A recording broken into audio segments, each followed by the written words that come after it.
నమస్తే, జై హో సక్సెస్ మంత్ర కార్యక్రమానికి స్వాగతం. మరి ఈనాటి మన కార్యక్రమంలో పిల్లల వ్యక్తిత్వ వికాసంలో తల్లిదండ్రుల పాత్ర ఏ విధంగా ఉంటుందో మనతో చర్చించడానికి ప్రముఖ సైకాలజిస్ట్ అలాగే మోటివేషనల్ స్పీకర్ అశోక్ పోగు గారు మనతో పాటు మన స్టూడియోలో ఉన్నారు. ఆయనతో మాట్లాడి మరిన్ని విషయాలు తెలుసుకుందాం.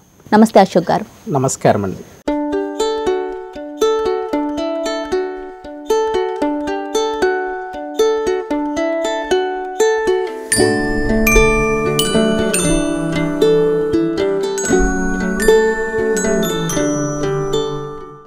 పిల్లల వ్యక్తిత్వ వికాసంలో తల్లిదండ్రుల పాత్ర ఉంటుందా, అవసరమంటారా?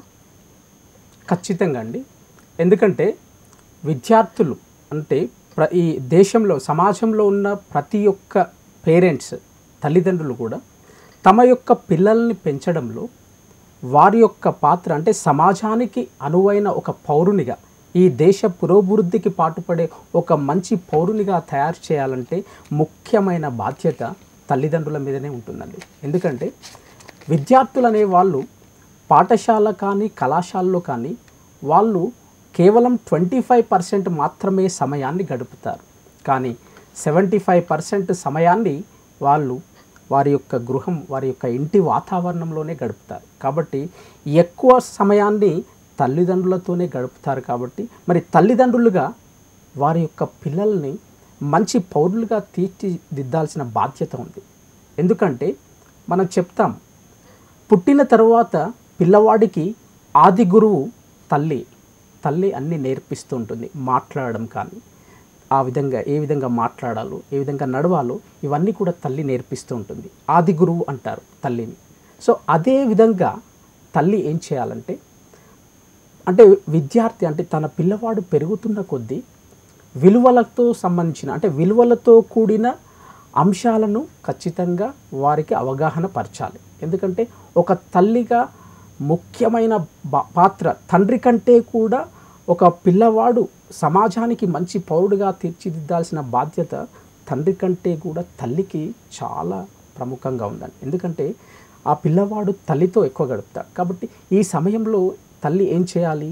ఖచ్చితంగా ఈ కుటుంబ వాతావరణంలో తను ఎలా మాట్లాడుతుంది అంటే ఇంటి వాతావరణంలో తన అన్నగారితో లేదా చెల్లెతో, అదేవిధంగా భర్తతో ఏ విధంగా మసులుకుంటుంది, వారితో ఎలా బిహేవ్ చేస్తుంది అనే అంశాలన్నీ కూడా పిల్లవాడు గమనిస్తూ ఉంటాడు. మనం అనుకుంటాం చిన్నపిల్లవాడు ఏం చూడట్లేదు, ఏం గమనించట్లేదు కదా, కానీ ఆ యొక్క అంశాలే ఆ యొక్క పిల్లవాడు గమనించి వాటినే మైండ్లో పెట్టుకొని తిరిగి అదే రీతిలో తను కూడా చేయడానికి ప్రయత్నిస్తాడు. కాబట్టి ఖచ్చితంగా తల్లిదండ్రులు మనం గృహ వాతావరణంలో కానీ ఎక్కడైనా సరే ఒక మంచి అలవాట్లు, ఎవరితో ఎలా మెలగాలి, ఎవరితో ఎలా మాట్లాడాలి, ఎలాంటి సంబంధ బాంధవ్యాలను కలిగి ఉండాలి అనే అంశాల గురించి ముందుగా మీరు పాటించండి. మీరు పాటించినప్పుడు ఖచ్చితంగా మిమ్మల్ని అనుకరణ చేస్తూ మిమ్మల్ని చూస్తూ పెరుగుతాడు. కాబట్టి పిల్లలు ఖచ్చితంగా మంచి అలవాట్లు పెంపొందించుకుంటారు. అలాగే మీరు చెప్పినట్టే పిల్లలు ఎక్కువగా తల్లిదండ్రులతో ఉంటారు ఒక పీరియడ్ ఆఫ్ టైం వరకు. అసలు తల్లిదండ్రులు పిల్లల్ని ఏ విధంగా ప్రోత్సహించాలంటారు? ఇక్కడ ముఖ్యంగా తల్లిదండ్రులుగా తమ బాధ్యత అనేది చాలా ఉంది అని ముందుగా చెప్పుకున్నట్టుగా విద్యార్థులు పిల్లలు ఎదిగే క్రమంలో వారిని ఎప్పుడు కూడా ప్రోత్సహిస్తూ ఉండాలి, ఎంకరేజ్ చేస్తూ ఉండాలి. ఉదాహరణకి పిల్లవాడు చిన్న చిన్న తప్పులు చేస్తూ ఉంటాడు ఏదో తెలియని విషయంలో. అలాంటప్పుడు ఆ పిల్లవాడిని తీవ్రంగా మందలించకుండా అతనికి ఇలా చేస్తే బాగుండు నాన్న అనే వాడిని దగ్గరికి తీసుకొని ఒక మంచి ప్రశాంతమైన వాతావరణంలో వాడికి చెప్పాలి. అలాంటప్పుడే ఆ యొక్క పిల్లవాడు తల్లిదండ్రుల మాట వినాల్సి అవకాశం ఉంటుంది. సో అదేవిధంగా తల్లిదండ్రులు విద్యార్థికి ఏం చేయాలంటే జీవితం యొక్క విలువను తెలియజేయడానికి మీరు ప్రయత్నించండి. అది ఎలా సాధ్యమవుతుంది అని అంటే పిల్లవాడికి చిన్నప్పటి నుంచే మీరు ఎక్కువ సమయం గడుపుతారు. కాబట్టి మీరు ఏదో పుస్తకాలు చదవకుండా ఒక కథల పుస్తకం, నీతి కథలకు సంబంధించిన మోరల్ స్టోరీస్కి సంబంధించిన పుస్తకాలు చదువుతుండండి. మిమ్మల్ని చూసి మీ యొక్క పిల్లవాడు కూడా తను కూడా వాటిని చదువుతాడు. మనకు తెలుసు అందులో ఎన్నో నీతివంతమైన కథలు ఒక పౌరుడిగా మంచి విలువలతో కూడిన ఒక వ్యక్తిగా తీర్చిదిద్దడానికి ఎన్నో అంశాలు అందులో పొందుపరచబడి ఉంటాయి. కాబట్టి అలాంటి బుక్స్ను మన ఇంటిలో ఉండేటట్టుగా వాటిని మనం చదువుతూ ఉంటే మనల్ని చూస్తూ ఆ పిల్లవాడు కూడా చదువుతాడు. అదేవిధంగా ముఖ్యంగా ఏం చేయాలంటే తల్లి లాలించాలట, తండ్రి గద్దించాలట. ఎప్పుడైనా సరే తల్లితో అనుబంధం ఎక్కువగా ఉంటుందని ఇంతకుముందు చెప్పినట్లుగా మీరేం చేయాలంటే మీరు పిల్లవాడితో సమయాన్ని గడిపేటప్పుడు వాడికి కొన్ని కథలు అంటే రామాయణం, మహాభారతం లాంటి కొన్ని చారిత్రక అంశాలైనటువంటి అంటే అందులో మనకి జీవితానికి సంబంధించిన ఎన్నో పాఠాలను మనం తెలుసుకోవచ్చు. మరి అలాంటి విలువలు, సమాచారం ఉన్నటువంటి అలాంటి అంశాలు పొందుపరిచినటువంటి ఆ యొక్క కథలను పిల్లవాడికి చెప్పండి. మనకు తెలుసు మన భారతదేశంలో మహావీరుడు అంటాం, మరాఠా వీరుడు మహావీరుడు శివాజీ గురించి మనందరికీ తెలుసు.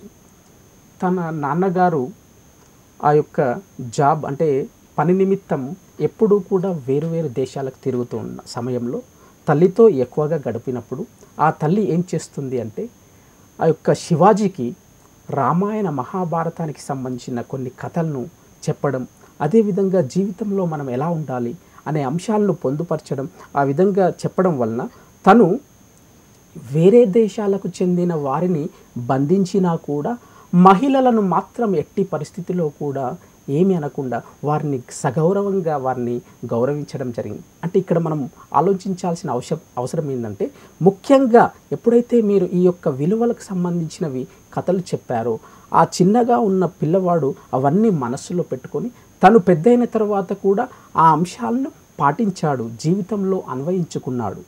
మహిళల పట్ల ఎలా ఉండాలి, మహిళలంటే గౌరవం, అదేవిధంగా పేదవారిని ఎలా చూడాలి, ఇవన్నీ అంశాలు కూడా శివాజీని ఆ యొక్క చిన్నతనంలోనే తన మదిలో ఉండడం వల్ల అతను ఒక గొప్ప మహావీరునిగా కాకుండా ఒక మంచి ఉన్నతమైన విలువలు కలిగిన వ్యక్తిగా కూడా మనకి చరిత్రలో చూస్తున్నాం. అలాగే పిల్లల్లో ఏమైనా లోపాలు ఉన్నప్పుడు, ఆ లోపాలు కనిపించినప్పుడు తల్లిదండ్రులుగా వారి బాధ్యత ఏ విధంగా ఉండాలి? ఇది చాలా మంచి ప్రశ్న అండి. ఈరోజు మనము చాలామంది చూస్తూ ఉంటాం. పేరెంట్స్గా ఏం చేస్తారంటే పిల్లవాడు తెలిసి తెలియని వయస్సులో ఆ విషయం తప్పని తెలియదు, అలాంటి చిన్న తప్పులు చేస్తూ ఉంటారు. ఉదాహరణకి మనం చూసినట్లయితే తను చదువుతున్న పాఠశాలలో కానీ లేకపోతే ఇంటిలో కానీ ఏదో కొన్ని వస్తువులు దొంగలించడం, డబ్బులు దొంగలించడం, ఇలాంటి పనులు వాళ్ళకి తెలియదు, అలా చేయడం తప్పని తెలియదు. అలాంటప్పుడు తల్లిదండ్రులుగా మనం ఏం చేయాలి? వాడిని దగ్గరికి తీసుకొని, నాన్న వేరే వాళ్ళు కూడా ఇలా మన వస్తువులు దొంగలిస్తే మనకి ఎంతటి ఇబ్బంది కలుగుతుంది నాన్న అని వాడిని సముదాయించుకుంటూ మెల్లిగా చెప్పాల్సిన అవసరం ఉంది. కానీ చాలామంది తల్లిదండ్రులు ఏం చేస్తుంటారు, వెంటనే ఇలా చేయడం తప్పు కదా, ఏంటి బుద్ధి లేదా అని ఇలా తీవ్రమైన స్వరంతో మందలిస్తూ, కొంతమంది అయితే దండిస్తూ కూడా ఉంటారు. కానీ ఇది చాలా తప్పు పద్ధతి అండి. అకార్డింగ్ టు సైకాలజీ ఆ పిల్లవాడిని అంత చిన్న వయసులో వాడికి తెలియని వయసులో చేశాడు కాబట్టి దాన్ని మనం చెప్పాలి, అది తప్పు అని వాడు తెలుసుకునేలా చేయగలగాలి. అలాంటప్పుడే భవిష్యత్తులో ఎప్పుడు కూడా ఆ పిల్లవాడు మళ్ళీ తప్పు చేయడు. ఇకపోతే విద్యార్థులు కానీ ఎవరైనా తమ పిల్లలు చదువుతున్నప్పుడు కొన్ని మార్క్స్ తక్కువ వస్తుంటాయి, అనుకున్న ఆశించిన మార్కులు రావు. పేరెంట్స్గా మనం కొంత ఎక్స్పెక్ట్ చేస్తాము, కానీ విద్యార్థులు వారికి ఆ సామర్థ్యం లేకపోవడం, ఏదో కొన్ని కారణాల వల్ల మనం ఆశించిన మార్కులు రానప్పుడు కూడా విద్యార్థుల మీద మనం ఒత్తిడిని తీసుకురావద్దు. అలా వెనుకపడినప్పుడు అంటే ఆశించిన ఫలితాలు రానప్పుడు ఒక్కొక్కసారి ఫెయిల్ అవుతుంటారు. మరి అలాంటప్పుడు తల్లిదండ్రులుగా ముఖ్యంగా మనమే వారికి ధైర్యం చెప్పాలి. ఆ పరిస్థితిలో కనుక మనము కూడా ఒక తీవ్రంగా మందలించడము, సీరియస్గా ఉండడం వల్ల అలాంటి విద్యార్థులు బలహీనమైన మనస్సు కలిగిన వాళ్ళు చివరిగా కొన్ని పిచ్చి పనులు అంటే సూసైడ్ చేసుకోవడం లాంటివి చేస్తుంటారు, పారిపోవడం లాంటివి చేస్తుంటారు. కాబట్టి మీరు ముఖ్యంగా దయచేసి తల్లిదండ్రులు ఏం చేయాలంటే వారికి చెప్పండి, ఓకే నాన్న నెక్స్ట్ టైం ఇంకా బెటర్గా ట్రై చేయి. ఎందుకంటే ఈ ఫెయిల్ కావడం అంటే ఓటమి చెందడం అనేది సహజం, జీవితంలో ఓటమి అనేది సహజం.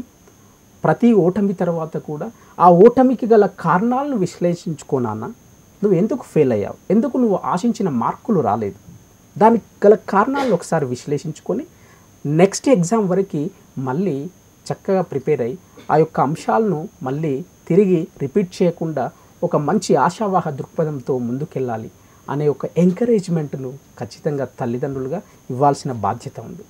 ఇకపోతే ముఖ్యంగా మీరు ఈ విషయానికి అనుగుణంగా ఏం చేయాలంటే వారికి పాజిటివ్ అటిట్యూడ్ను ఇంప్రూవ్ చేయాల్సిన బాధ్యత మనకు. ఆశావాహ దృక్పథం, నేను ఇంతకుముందు చెప్పినట్టుగా కొన్ని టెస్ట్లలో మార్కులు తక్కువ రావడంతో ఆ అబ్బాయి కానీ అమ్మాయి కానీ ఏం చేస్తారు, మన పిల్లలు తీవ్ర మనోవేదనకు గురై ఇన్ఫీరియారిటీ కాంప్లెక్స్ వస్తుంది. సో అకార్డింగ్ టు సైకాలజీ అలాంటి టైంలోనే తల్లిదండ్రులుగా మనది చాలా ముఖ్యమైన బాధ్యత ఉందండి. వెంటనే మనం ఏం చేయాలి, వారిలో ఆత్మస్థైర్యాన్ని ధైర్యాన్ని నూరిపోయాల్సిన అవసరం ఉంది. ఎందుకంటే చెప్పాల్సిన అవసరం మనకి ఉంది. ఎందుకంటే ఎగ్జామ్స్ సంబంధించి కానీ వేరే సమస్యలు ఏవైనా సరే కొన్ని అలా ఆటంకాలు ఎదురైనప్పుడు దాన్ని ఏ విధంగా ఎదుర్కోవాలి, అదే జీవితం కాదు, జీవితంలో ఇంకా మనం సాధించాల్సినవి ఎన్నో ఉన్నాయి అనే అంశాలను ఒకటి వెంట ఒకటి మనం చెప్తూ ఆ విద్యార్థి పిల్లవాడిలో ఆశావాహక దృక్పథం పాజిటివ్ అటిట్యూడ్ను ఇంప్రూవ్ చేయగలిగినట్లయితే ఖచ్చితంగా ఆ యొక్క పిల్లలు భవిష్యత్తులో ఎలాంటి అపజయాలు ఎదురైనా ఎలాంటి సమస్యలు ఎదురైనా కూడా వారు ధైర్యంగా వాటిని ఎదుర్కొని ముందుకు వెళ్ళగలుగుతారు. చదువులో విజయం సాధించాలంటే తల్లిదండ్రులకు మీరిచ్చే సూచనలు ఏంటి? మరి విద్యార్థులు చదువులో కానీ పరీక్షల్లో కానీ విజయం సాధించాలంటే ముందుగా వాళ్ళకి ఎంకరేజ్మెంట్ ఇవ్వండి. దయచేసి వారిని ప్రోత్సహించండి. ఎక్కువ సమయం వారితో గడపండి. మనకు తెలుసు తల్లిదండ్రులు ఈరోజు చాలామంది ఎంతో బిజీగా ఉంటారు. కొంతమంది మదర్ ఫాదర్ ఇద్దరు కూడా జాబ్ చేస్తూ ఉంటారు. దానివలన పిల్లలతో సమయం గడిపే పరిస్థితి లేకపోవచ్చు. అయినప్పటికీ దయచేసి తల్లిదండ్రులు మీరందరూ కూడా వారితో కొంత సమయాన్ని గడపండి. ఎందుకంటే చదువుకునే సమయంలో మీ యొక్క తోడ్పాటు మీ యొక్క ధైర్యం ఉన్నట్లయితే ఆ పిల్లవాడు ఎంతో ఉత్సాహంతో ముందుకెళ్లాల్సిన అవకాశం తనకు దొరుకుతుంది. కాబట్టి అది పిల్లవాడికి రావాలంటే మీరు సమయాన్ని ఖచ్చితంగా పిల్లవాడికి ఇవ్వండి. కొంతమంది పేరెంట్స్ మార్నింగ్ వెళ్తారు, మళ్ళీ ఎప్పుడో అబ్బాయి పడుకున్నప్పుడు వెళ్ళి మళ్ళీ పడుకున్న తర్వాత వస్తుంటారు. సో ఆ విధంగా కాకుండా ఎగ్జామ్స్ టైంలో ముఖ్యంగా తల్లిదండ్రులు కొన్ని త్యాగాలు చేయాల్సిన అవసరం ఉంది. ఎందుకంటే దయచేసి తల్లిదండ్రులు అర్థం చేసుకోండి, మీరిచ్చే లక్షలు కోట్లే విద్యార్థికి ఆస్తి కాదు. ఆస్తి కంటే గొప్ప ఆస్తి చదువు అండి. కాబట్టి చదువు యొక్క విలువను మీకు తెలుసు ఆల్రెడీ. కాబట్టి ఆ యొక్క చదువును అందించి వారు భవిష్యత్తులో మరిన్ని ఉన్నత విజయాలను సాధించాలంటే మీ యొక్క తోడ్పాటు ధైర్యం మీ యొక్క ఎంకరేజ్మెంట్ అనేది చాలా అవసరం. కాబట్టి దయచేసి తల్లిదండ్రులు ఈ విషయం పట్ల ఖచ్చితంగా మీ యొక్క పిల్లలను ఎంకరేజ్ చేస్తూ వారితో గడపండి, సమయాన్ని గడపండి. అలాగే తల్లిదండ్రులు పిల్లల విషయంలో ఎన్ని జాగ్రత్తలు తీసుకున్నప్పటికీ కొన్నిసార్లు పిల్లలు తల్లిదండ్రుల మాటని పెడచెవిన పెట్టడం జరుగుతోంది. దీనిపై మీరేం చెప్తారు? మనకు తెలుసు చాలామంది విద్యార్థులు యువత మరి ఈ రోజుల్లో తల్లిదండ్రులు కొన్ని మంచి విషయాల గురించి చెప్తూ ఉంటారు. ఇలా ఉండాలి నాన్న, అలాంటి పనులు చేయకూడదు అని చెప్పినా కూడా ఈ రోజుల్లో విద్యార్థి లోకం చాలామంది యువతరం కూడా తల్లిదండ్రుల మాటను పెడచెవిన పెడుతూ వారి యొక్క మాటలను గౌరవించకుండా వారు తాము చేయదలుచుకున్నదే చేస్తున్నారండి. కానీ ఇది ఎంతటి మన యొక్క సమాజానికే జాతి విద్వేష శక్తులను తయారు చేసేలాంటి ఒక సంఘటనగా అంటే భవిష్యత్తులో మారబోతుంది. కాబట్టి ఖచ్చితంగా దయచేసి విద్యార్థులు పిల్లలు మీరు కూడా ఈ ప్రపంచంలో ఎవరు కూడా తన పిల్లల భవిష్యత్తును పాడవాలని చూడరండి. తమ పిల్లల భవిష్యత్తు బాగుండాలని ఆలోచిస్తారు. వారు ఒక్కొక్కసారి మిమ్మల్ని బాధ పెట్టొచ్చు, మాటలు అనొచ్చు, కొట్టొచ్చు ఒక్కొక్కసారి. కానీ అవేవి కూడా మీ భవిష్యత్తును పాడు చేయడానికి కాదు, మీ మనస్సును గాయపరచడానికి కాదు. భవిష్యత్తు మిమ్మల్ని బాధను పట్టే మాటలు కావవి, మీ భవిష్యత్తుకు చూపే బాటలు అని దయచేసి విద్యార్థులందరూ అర్థం చేసుకోవాలి. ఎందుకంటే ఆల్రెడీ మీ యొక్క తల్లిదండ్రులు ఆ యొక్క ఏజ్లో తాము సాధించలేని విజయాల వల్ల తాము ఇంత తక్కువ స్థితిలో ఉన్నాము, ఇన్ని కష్టాలు ఎదుర్కొంటున్నాము అనేది ఆల్రెడీ మీకు చెప్పి ఉంటారు. కాబట్టి మీరు కూడా అదే విధంగా అదే జీవన విధానాన్ని మీరు చేయకుండా ఒక ఉన్నతమైన లక్ష్యాన్ని ఎంచుకొని దానిని సాధించడానికి మరి తల్లిదండ్రులు, పెద్దలు, గురువులు చెప్పిన మాటలను పాటిస్తూ వారి మార్గంలో నడవండి. ఖచ్చితంగా మీరు అనుకున్న విజయాలు సాధించబడతాయి. అలాగే కుటుంబంలో పెద్దగా వ్యవహరించే తండ్రిని ఏ విధంగా అర్థం చేసుకోవాలంటారు? ఈరోజు మనం చూస్తున్నాం పిల్లలు, నేను జనరల్గా కౌన్సిలింగ్ క్లాసెస్ ఇస్తూ ఉంటాను. ఒకసారి ఒక కాలేజీకి వెళ్ళానండి. ఆ కాలేజీలో సెషన్లో, మోటివేషనల్ సెషన్లో ఒక అబ్బాయిని లేపి అంటే పేరెంట్స్ గురించి చెప్తూ, నాన్న తండ్రి అంటే ఎవరు అంటే ఆ అబ్బాయి ఏమన్నంటే, సార్ తండ్రి అంటే ఏటీఎం సార్ అని అన్నాడండి.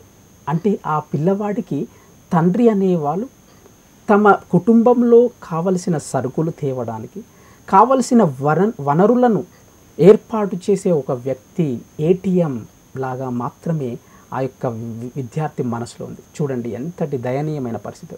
కానీ మనకు తెలియదు మన నాన్న అంటే వారి యొక్క నాన్న ఎంతటి కష్టపడుతుంటాడు. తన జీవితాన్నే త్యాగం చేసి మీకోసం, మీ భవిష్యత్తు కోసం, మీరు ఎన్నో గొప్ప విజయాలను సాధించడం కోసం తన జీవితాన్ని త్యాగం చేసే ఒక గొప్ప వ్యక్తి నాన్న. అంటారు మహానుభావులు, స్వర్గం ఉంటుందట. ఆ స్వర్గం యొక్క ద్వారాలను తెరిచేది, మనం స్వర్గానికి వెళ్ళడానికి ఆ ద్వారాలను తెరిచేది, ఆ గేట్స్ను ఓపెన్ చేసే వ్యక్తిగా మనం తండ్రిని చూడాలంట. ఇక్కడ ఒక మీకు చిన్న సంఘటన చెప్తానండి. ఒకసారి ఏమైందంటే, ఒక వ్యక్తి మెడికల్ షాప్కి వచ్చాడు. మెడికల్ షాప్లో తనకు కావలసిన మందులు తీసుకున్నాడు. మందులు తీసుకున్న తర్వాత ఎప్పుడు కూడా అవే మందులు వాడుతున్నాడు. అప్పుడు ఆ మెడికల్ షాప్ అతను అడుగుతాడు, ఏంటి ఎప్పుడు కూడా ఇలాంటి మందులు వాడుతున్నావు? ఏదైనా పెద్ద డాక్టర్ దగ్గరికి వెళ్ళి చూపించుకోవచ్చు కదా, ఎందుకంటే ఎప్పుడు ఇవి వాడడం వల్ల మీకు ఉన్న సమస్య తగ్గకపోగా అది ఇంకా పెరిగిపోతుంది. ఒక మంచి హాస్పిటల్కి వెళ్ళండి, చూపించుకోండి అంటే ఆ యొక్క తండ్రి ఇచ్చే సమాధానం ఏంటంటే, ఏం లేదండి, మా యొక్క అబ్బాయి ఇప్పుడు ఇంటర్మీడియట్ అయిపోతుంది, తర్వాత వాడిని ఇంజనీరింగ్లో చదివించాలి. మరి ఇంజనీరింగ్లో చదివించాలంటే కొన్ని లక్షలు కూడబెట్టుకోవాలి కదండి. మరి నా యొక్క ఆరోగ్య సమస్య కోసం నేను పెద్ద హాస్పిటల్కి వెళ్తే ఎన్ని రోజులు నేను సంపాదించినదంతా కూడా నా యొక్క ఆరోగ్యానికి ఖర్చు పెట్టాల్సి వస్తుంది, వానికి జీవితాన్ని ఇవ్వలేకపోతాను, కాబట్టి నేను వెళ్ళట్లేదు అని అంటారు. చూడండి, అంటే సమాజంలో ప్రతి తండ్రి కూడా పిల్లల గురించి ఆలోచిస్తారు. కాబట్టి దయచేసి విద్యార్థులు, యువతరం అంతా కూడా మీ యొక్క తల్లిదండ్రుల యొక్క మాటలను గౌరవించండి. దయచేసి హేళన చేయకండి, వారి యొక్క భావాలను గౌరవించండి. తదనుగుణంగా మీరు ముందుకు అడిగేయండి ఖచ్చితంగా. ఎందుకంటే విజయం సాధించాలంటే, జీవితంలో విజయం సాధించాలంటే ముగ్గురి ఆశీర్వాదాలు ఉండాలట. తల్లిదండ్రులు, గురువు. తల్లి, తండ్రి, గురువు. ఎవరైతే ఈ యొక్క ముగ్గురి ఆశీర్వాదాలను చేరుకోలేకపోతాడో, పొందలేకపోతాడో, ఎవరైతే ఈ యొక్క ముగ్గురిని హేళన చేస్తాడో, సరైన గౌరవం ఇవ్వడో, వాడికి సక్సెస్ అనేది ఎప్పటికీ సాధ్యం కాదు కదా, నరకానికి దారి అవుతుంది. కాబట్టి దయచేసి విద్యార్థులు, పిల్లలు మీరందరూ కూడా మీ యొక్క పేరెంట్స్ని సరిగా అర్థం చేసుకోండి, ముందుకు వెళ్ళండి. పిల్లల వ్యక్తిత్వ వికాసంలో తల్లిదండ్రుల పాత్ర చాలా కీలకంగా ఉంటుంది. కానీ ఆ కుటుంబంలో ఆ భార్యాభర్తలకు ఎటువంటి సమన్వయం కలిగి ఉండాలి? ఇక్కడ ముఖ్యంగా ముందుగా చెప్పినట్టుగా తల్లి లాలించాలి, తండ్రి గద్దించాలి అన్నారు.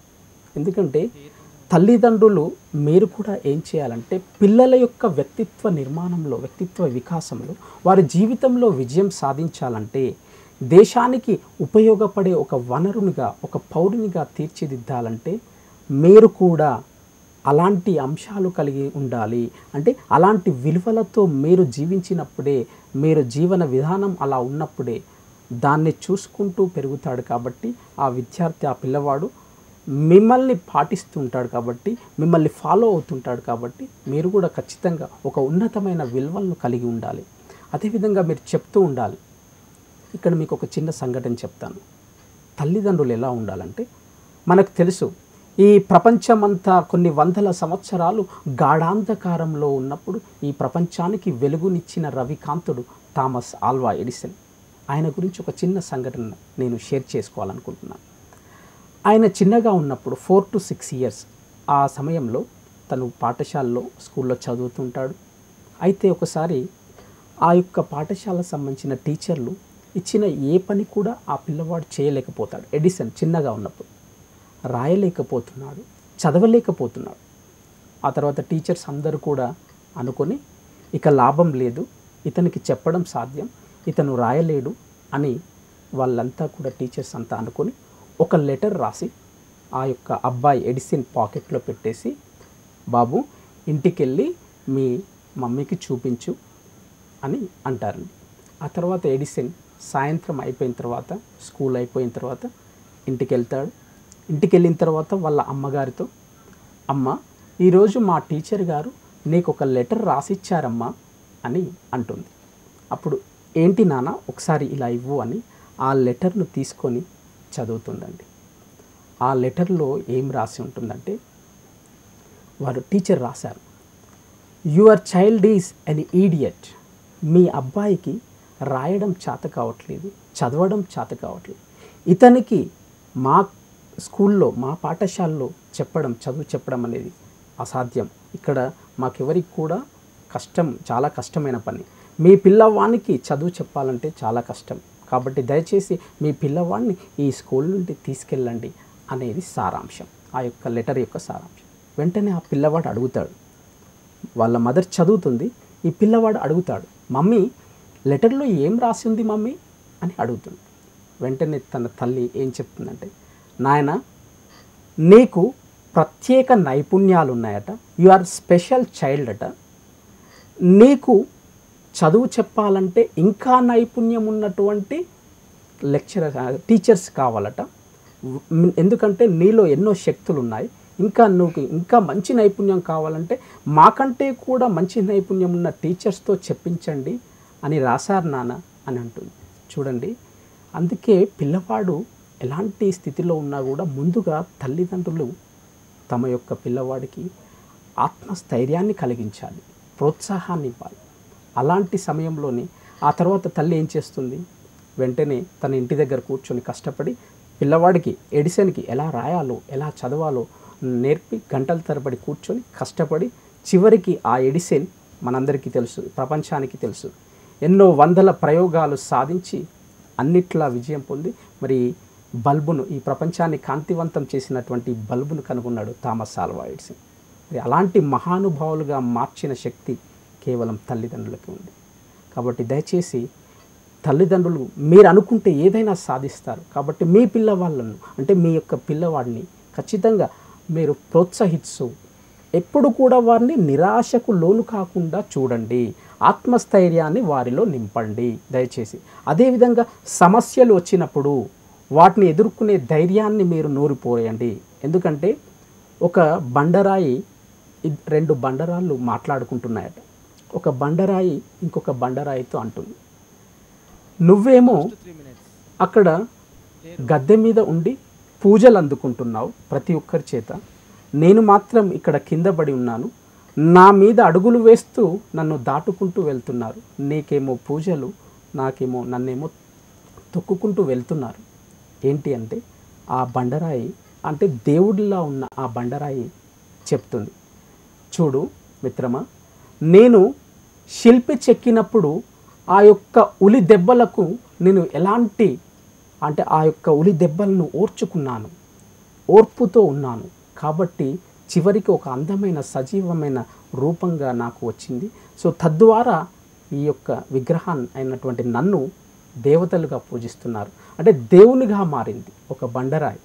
కాబట్టి ఈ అంశం నుంచి, ఈ యొక్క ఉదాహరణ నుంచి మనం తెలుసుకోవాల్సింది ఏంటంటే, తల్లిదండ్రులు మీరు కూడా విద్యార్థులకు కొన్ని సమస్యలు వచ్చినప్పుడు రానివ్వండి, వారిని కూడా ఫేస్ చేయనివ్వండి, ప్రతి దాన్ని కూడా మీరు హెల్ప్ చేయకండి. దానివల్ల వాళ్ళు విపరీతంగా మన మీద ఆధారపడే వాళ్ళుగా తయారవుతారు. కాబట్టి వారిని ఓన్గా ఫేస్ చేయనివ్వండి. ఎందుకంటే ఎప్పుడైతే ఒక వ్యక్తి సమస్యలను ఎదుర్కొంటాడో అప్పుడే తన యొక్క నైపుణ్యాలు బయటపడతాయి, తను ఒక మంచి షైన్ అవుతాడు. తద్వారా భవిష్యత్తులో ఎలాంటి విజయాలైనా కూడా సాధించే అవకాశం ఏర్పడుతుంది. Thank you so much Ashok garu, me valuable టైంకి స్పెండ్ చేసి అసలు పిల్లల వ్యక్తిత్వ వికాసానికి తల్లిదండ్రుల పాత్ర ఎంత కీలకమో చాలా చక్కగా వివరించారు. ధన్యవాదాలు. థ్యాంక్ యూ అండి.